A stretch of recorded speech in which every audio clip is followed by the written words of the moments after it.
the performance? Hi Arne, how do you sum up tonight? Disappointing, because you play football to win a game, and that's what we didn't do. For me, it was a different loss than the one we had against Palace. Because for me, there was a lot more to like, especially in the first half, which was maybe different to the Palace game. And in the second half, it became harder and harder for us to create. First of all, because they were fighting with all they had, so you always have to give credits to them. Second of all, because we hardly played in the second half. It seemed that... And with hardly played, I mean the ball was hardly in play. It seemed that at times it was mistakes that were causing you more of a problem than anything Galatasaray were doing.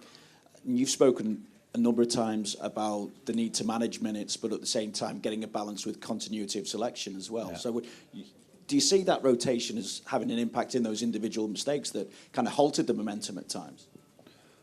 That's difficult. There can be so many reasons why an individual makes an error pass or a mistake. What you see is, and I think I've explained this many times, that there are a few players from us that missed pre-season, so you simply cannot play them every single game. Yeah, you can, but then that could become a risk of players getting injured. We see this more and more because the demands go up more and more, and if the demands go up, you have to prepare players for these demands. And so yeah, that means that it's not always that I want to rotate, but sometimes I just need to, because a player is not ready to play 3 times 90 minutes in 7 or 8 days.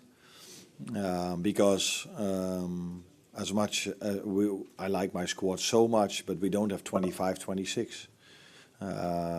So if we end up with 2, 3 or 4 injuries, 15 or 16 players, where Rio and Trey or one of these two are 15 or 16, need to play almost all the minutes, and then things can become complicated. So, but this is a decision we've made together. I completely believe in this, because if you have 25, it's very hard to manage your squad.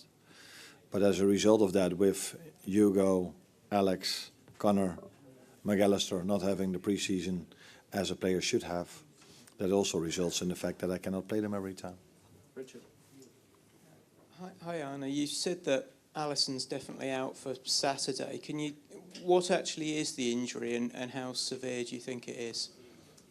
No, when he sprinted back, he felt something. So yeah, we have to. I cannot tell you because I'm not a physician. Yeah. But normally, when a player, when he sprints back, feels something and he goes to the floor and doesn't come back onto the pitch. That's, by the way, what did they 112 times, being injured and coming back on the pitch without any pain. But our players don't do this. So if my player is on the floor, I 9 out of 10 times fear the worst. And with the worst, I mean that he cannot continue, and that's what happened with Alisson. So yeah, then normally he will not be able to play Saturday. That's 99.9%. I've already said 100%, but let's make it 99.9. But I think it's 100. Hi Arne, can I just check on Hugo Ekitike as well? It looked like he seemed to pull something when he stretched.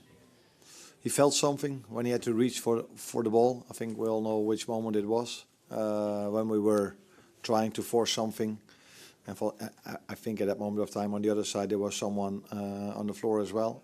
So the referee blew his whistle, and I wasn't even thinking that we had an injury. But yeah, Hugo felt something, and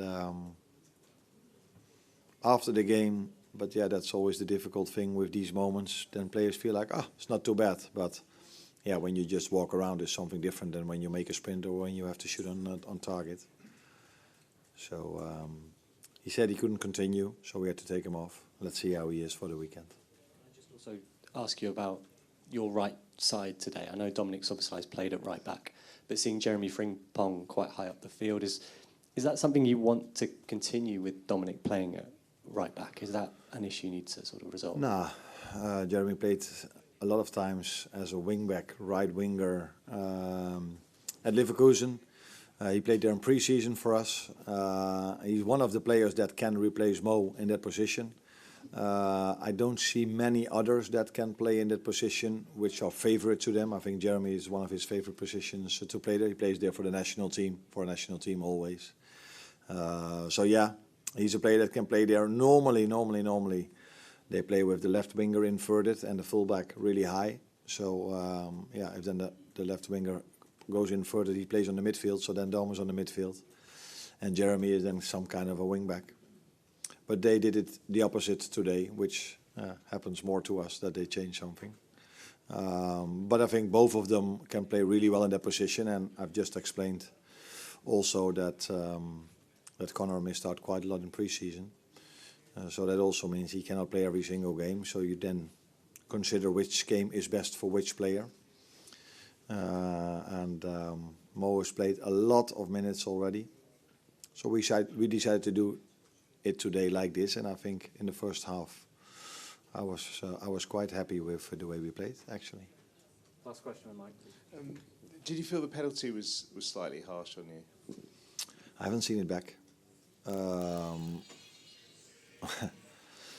But there was no contact with the feet, and I don't know if you've been to all of my press conference, but the last few weeks I'm talking quite a lot about that we are a very fair team, and I think maybe this was a situation where their player was really smart. He felt something and made it feel as if it was an unbelievable hit. And the referee said, yeah, there's contact, and then the VAR cannot overturn it if there is contact. Although he did overturn the contact in the last minute when we got a penalty. This is something we have to accept. Thank you, guys.